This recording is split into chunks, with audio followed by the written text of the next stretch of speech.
Hello, everyone. This is Dr. Zena Suisa, President of Resonance Executive and Team Coaching. We have another episode of How Does This Resonate with Me? I'm so pleased to have with me Bob Kelleher. And if it's okay, Bob, I'd like to talk a little bit about you. Sing your praises, as they say. Please, I'm all ears. Okay, I'll go for it. Bob Kelleher, president and founder of the Employee Engagement Group, a consulting firm that helps clients implement best-in-class employee engagement surveys, assessments, programs, and workshops. He's a best-selling author, as you can see by just one book, but he's had many others, keynote speaker and consultant.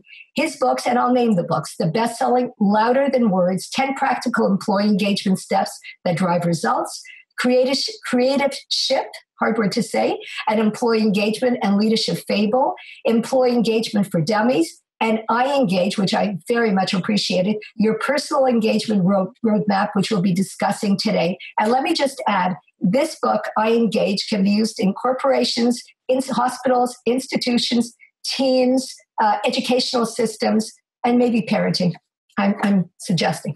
Bob can be seen or heard on national media. He's a frequent guest writer and contributing editor on many national publications. I'm not even going to mention how many countries he's traveled to because he's traveled the globe, sharing his insights on employee engagement, leadership, and workforce. I know Bob is a really busy man, and thank you, Bob, for being with me. Well, thank you for reaching out to me. I am delighted to be here, especially on this dismal, rainy day here in Boston. I'd rather be here with you than doing just about anything else, Zena.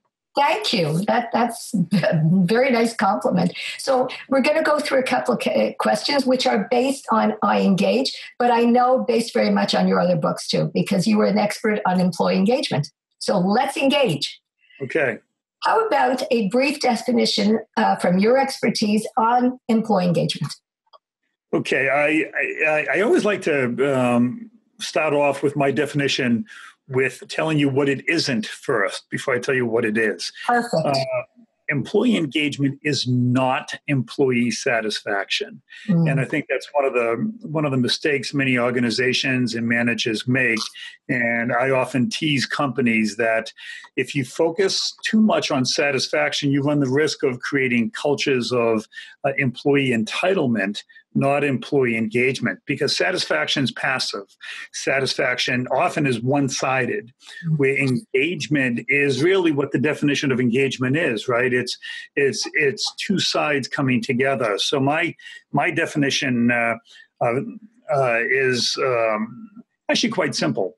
It's the intersection of the company helping an employee reach his or her potential, while the employee is helping the organization reach its business goals. And that intersection, that sweet spot, when both sides come together, the outcome of doing that well is employee engagement. Because engagement is not one thing, right?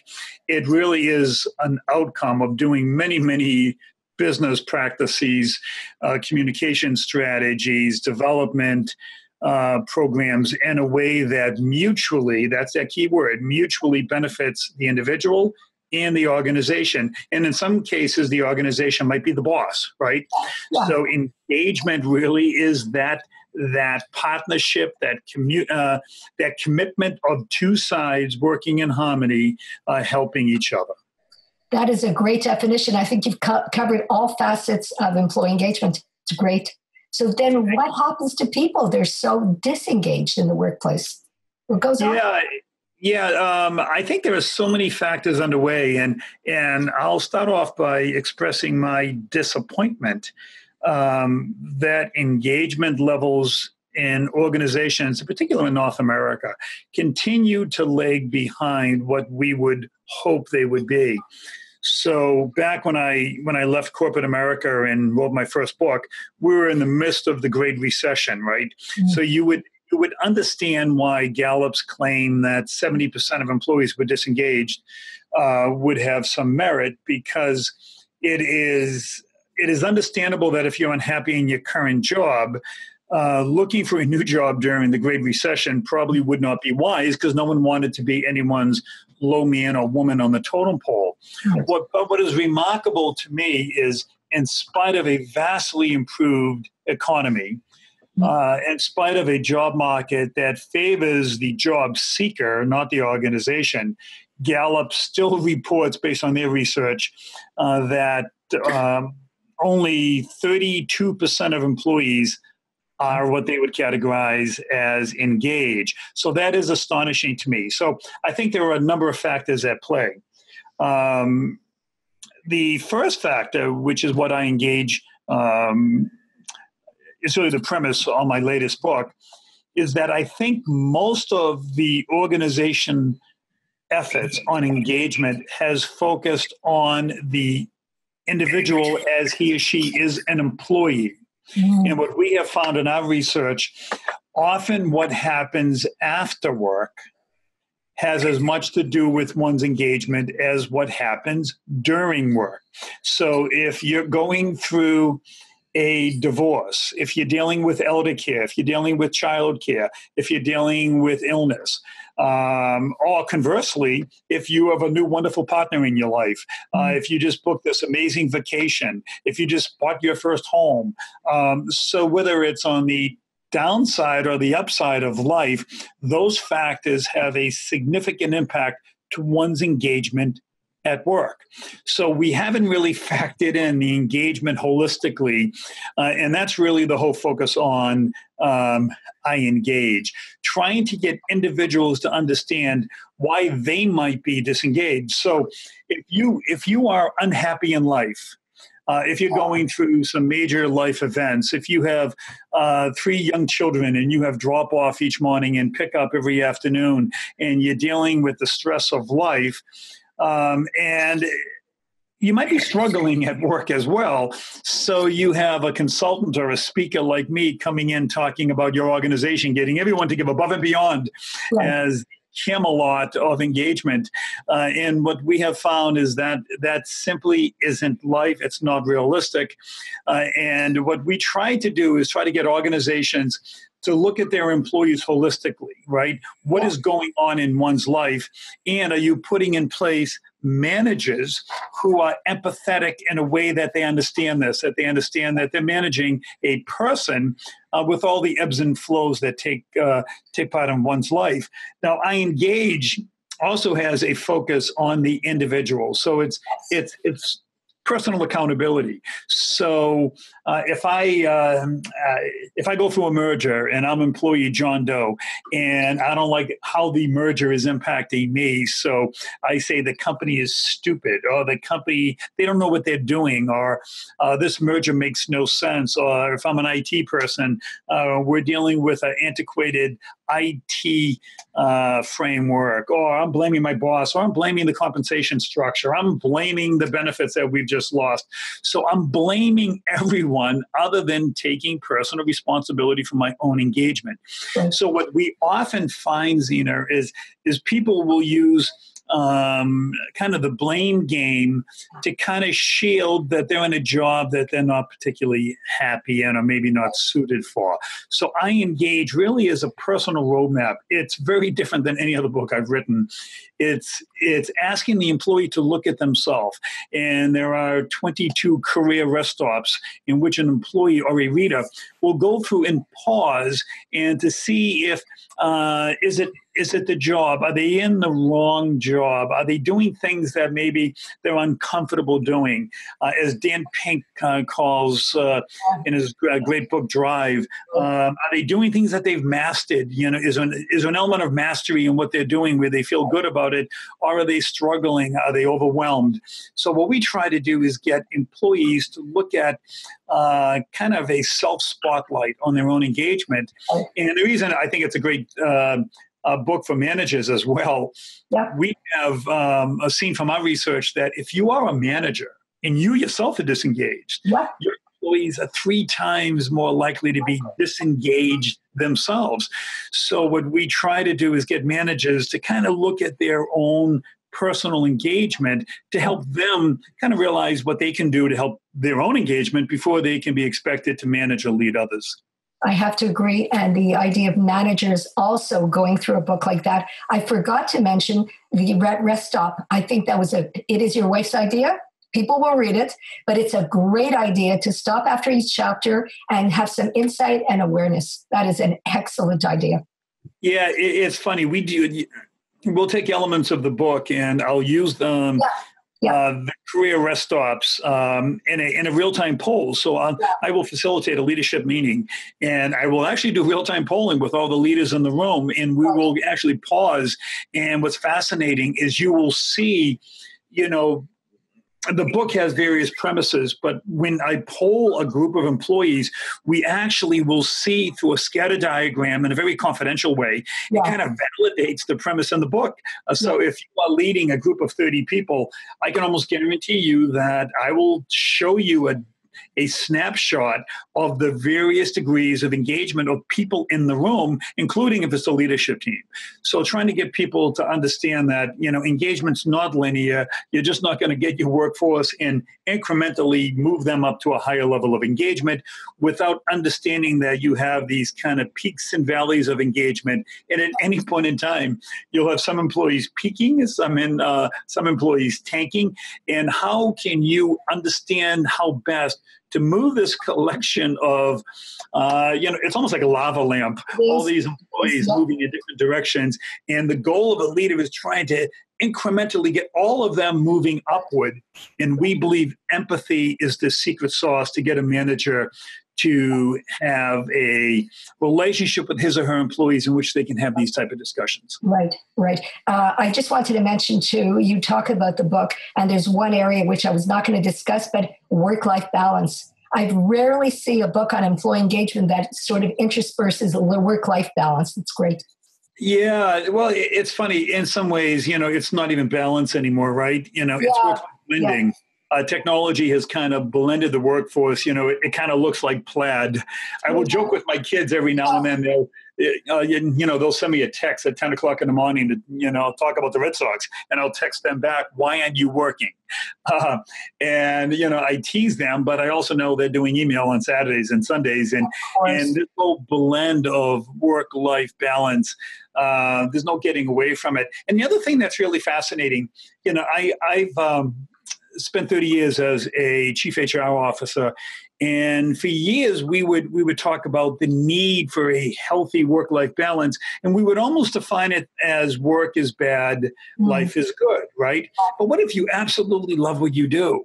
Yeah. And what if life is a struggle right now? So perhaps on the good side of your life is work, and on the bad side of your life is what happens after work, right? So I think we have to kind of move away from this, misconception that work-life balance equals, good, bad, and you need to have more good, meaning time off. Because if, you love what you do, I think Confucius once said, if you love what you do, you never have to work another day in your life. So the whole concept of I engage is trying to get people to kind of reposition themselves into positions of, where they really like what they do, they're excelling at it. And we find when that happens, engagement goes up. Absolutely. Now I'm going to bring it because you've discussed so much about the book. There's one area which I love. I love the area of motivation. I guess because we're motivated people, You talk about the differences between intrinsic, we know the internal drivers, extrinsic, more the promotions, raises, etc. But you say something, and I have to read it because I didn't remember it. Extrinsic motivation involves the head. Intrinsic motivation involves the heart. And then, vetted by research, I'm just going to add one thing. You have 7 intrinsic motivators. Can you maybe talk about both? Yeah, great catch inside the book. And this is an exercise I actually use in many of my workshops. Where we will ask people to kind of go through a little soul searching on what really drives them. And I have to give a shout out to a husband and wife team, early workplace psychologist, Cynthia and Charles Fink. Okay. And the two of them did some, I think, great spot on research on these 7 intrinsic motivation drivers that we all have. Are you driven to achieve? Are you driven by autonomy? Are you driven by esteem? Are you driven by equity? Are you driven by fairness? And what we have found is we all have a blend of all 7, but we tend to have a primary and a secondary. So if I am managing you, I need to understand what your primary and secondary drivers are. For instance, if you're driven by affiliation, might not be a good candidate for me to encourage you to telecommute. Right, because you're driven by the community of people, right? But if you're driven by autonomy, I probably shouldn't be micromanaging you. I probably shouldn't be putting you on every task team that pops up. You're driven by, kind of doing your job in a way that is kind of free from kind of hygiene issues, right? Yes. Things kind of getting in the way. Are you driven to achieve, is such a key engagement driver. And we all have achievement as a pretty dominant part of what drives us. But some people really have it, right? Those are the ones that you see often kind of moving up to, the roles of CEO, VP presidents. They are so driven to win. But there are others that are driven, by safety and security, right? They want, kind of the comfort of a job. I had a former employee who used to work with me. He had this myth in his mind that if he earned over $100,000 a year, there was a list of people that the organization had, and whenever there was a downsizing, we would go to this 100,000 earners first. And he was so driven by security that he used to tell me that he didn't want to get promoted beyond that because he didn't want to lose his job. Now, to me, that is illogical, right? Rational, yes. Yeah, but it was so much of his being that I need to know that. So what that meant is I need to give him more encouragement. If there was a merger we were going through, I needed to swing by his office and kind of let him know that, this is not going to be a merger that's going to have the elimination of redundant positions and he's safe, right? Yes. And kind of the Maslow's baseline of what drives us. Where say I manage you and you're driven by esteem. Right. I need to get you some FaceTime with upper management. I need to give you a lot of recognition. I have to go out of my way to kind of feed that esteem part of who you are. So many managers don't even know what intrinsically motivates them, and they really struggle with what motivates the employees they're trying to lead. And you can only be successful if you try to engage people as individuals, not collectively, because they all have their own little nuances. Yeah, that's great. So I have one more question. Before asking you the question, I watched your YouTube on the 10 steps of engagement, and I saw the reviews. And people are so enamored with you as a speaker. You don't stand still. I noticed that you kind of walk around, move around, have a sense of humor. And I believe what they really appreciated is you don't only give a theory. And as a professor, I appreciate that. You don't only give a theory, you give tons of examples. And people resonate with that. They love it, And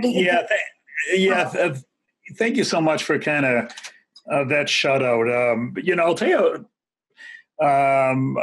who I'm not. I'm not a PhD. I give people like you so much credit for having the academic tenaciousness to spend time on the research side.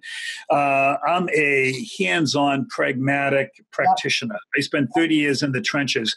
So a funny side note, when I wrote my first book, Louder Than Words, my editor told me, this is really neat, but it's all kind of anecdotal. It's all based upon what Bob thinks. We need some research. So I partnered with a research firm called Aberdeen, and I was able to kind of have them read the first draft, and they contacted me and said, this is remarkable.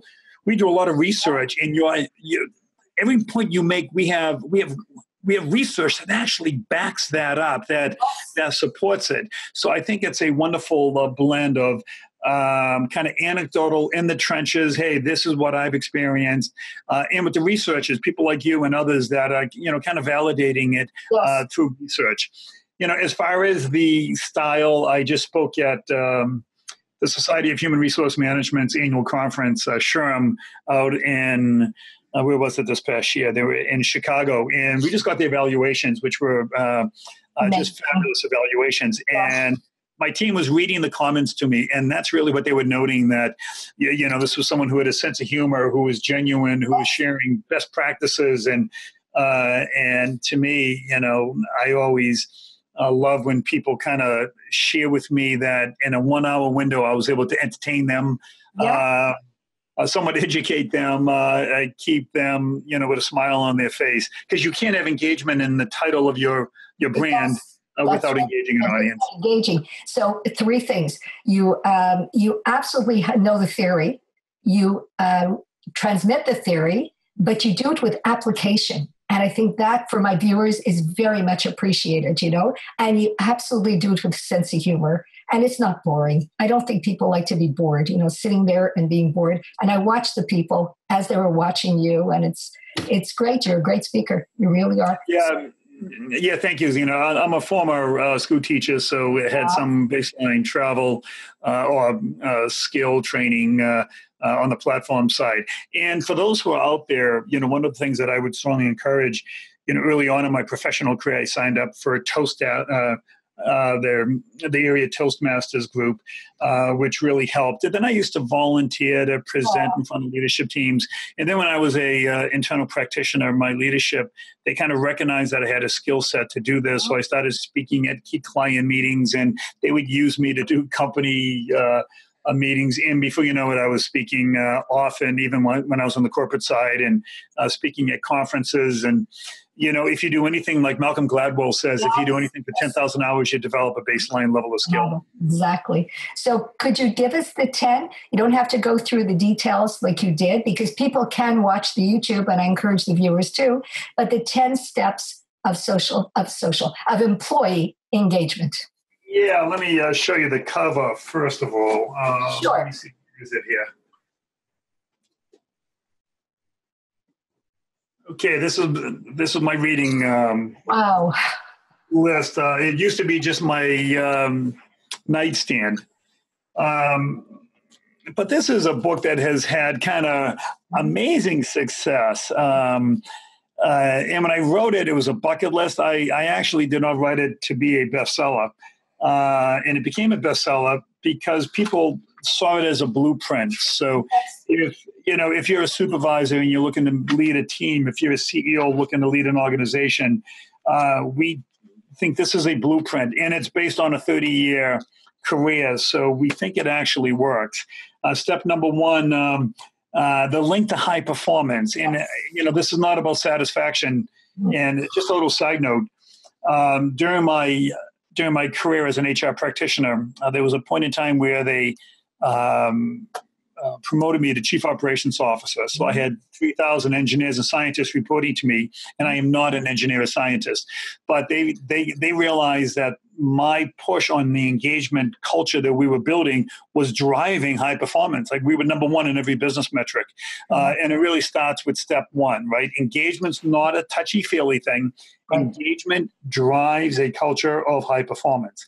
Step 2, it starts at the top, trying to get that leadership team fully on board and committed to the organizational's goal towards engagement.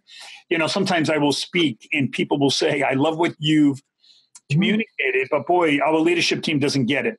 Yeah. They're not there yet. And I always try to get them to partner with someone in the leadership team who does, right? And luckily, in a deep recession, everyone's trying to find customers.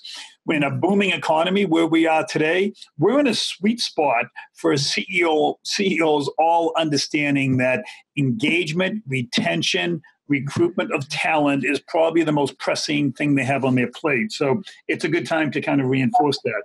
Step 3, engage first-line leaders, people who manage people. Zena, for the past 30 years of my career, the number 1 driver of engagement at the individual level is the number 1 driver of engagement at the enterprise level. Right. If I have a good relationship with my boss, I'm going to be engaged. Yes. If I have a bad relationship with my boss, I'm going to be disengaged. So step 3, do what you can to make sure you're selecting the right first-line supervisors and making sure that you have the training and the support mechanisms so that they will be successful. Step 4, communication, the cornerstone of engagement. How you communicating what I call line of sight. Your organization communication approaches tell the firm where they're going. Yeah. You're communicating how are we going to get there. And you have a balanced scorecard. Are you telling people this is how we're doing because we're so driven to achieve? Step 5, individualize your engagement. It's not one size fits all. It's kind of understanding what the intrinsic motivational drivers are of your employees. And I need to know you at a level, not just as an employee, but I really need to know what's going on in your life. Who are you before I can effectively lead you? Step 6, create a motivational culture. In so many ways, leaders think their job is to motivate. It really isn't. Your job is to create a culture in which your employees can excel. So how are you putting the employees that work for you in positions in which they can excel, minus, bureaucracy, minus micromanagement? How do you get them to do what they do best by creating an environment in which they can be self-motivated? Step number 7, create feedback. How are you asking employees what they think? Do you do engagement surveys? Do you do performance appraisals once a year? Well, you shouldn't. That doesn't, that's a dinosaur. Are you putting in quarterly or maybe even monthly touch points in which you're collecting the feedback of your employees? Step number 8, on compensation and reward systems. Are you recognizing and rewarding the behaviors that you want to recognize and reward? I often joke, you get the behavior you measure. Right. So what are you measuring? Right. So are you rewarding the behaviors that you want to reinforce? Are you rewarding the wrong behaviors? Your reward system is so key. And, I think this is why state employees, federal employees, municipal employees, unions sometimes will struggle, because if you have, collective bargaining and we all get a 3.4% pay increase and there's no ways to differentiate performance, it's tough because you're not reinforcing achievement, right? Money reinforces achievement. If it's perceived to be unfair, it will drive disengagement. Right. If you give money above and beyond, you might not be getting much for it, because money in and of itself does not drive engagement unless it's connected to achievement. Right. Step 9, track and communicate progress. Are we winning? Right? Are we winning or are we losing? That's a key component because it plays right into achievement. So if I'm part of a team, how are we doing within our team? Are we succeeding? If not, why not? And how can I help? Transparency. Absolutely. And transparency has never been more popular, more important, even at the C-suite. And step 10, which is, are you hiring in promoting the right behaviors and traits for your culture? I often will joke with a client, hey, good news, you don't have an engagement issue, you have a hiring issue. Are you hiring the types of people that will succeed in your culture? And so many organizations, they spend so much time understanding what they sell. Right. So they understand their customer, but they don't understand who they are. So if you don't understand who you are, how can you hire the types of people to succeed in your culture? So what are the behaviors and traits that define your organization? What are the behaviors and traits that define your small department, right? Because you need to, have a culture of engagement by promoting those behaviors and traits that are unique to you. It's interesting, while I'm listening to you, as a background in psychology, and I'm a psychologist, you speak psychology, behaviors, traits, attributes, motivation. It's very much psychology oriented, and it should be. It's about people. It's about understanding. It's about transparency. Bob, you had me fully engaged. As a matter of fact, to the point, I need that other book. I would like to have that other book. Absolutely. Well, thank you very much. I've been honored to be here with you today. We had a prep conversation yesterday, and I could tell there were two birds who share the same feathers. So thank you for having me, and thank you to all of your listeners and viewership for tuning in. Thank you. It's been an absolute pleasure. And you take care, and hope to see you.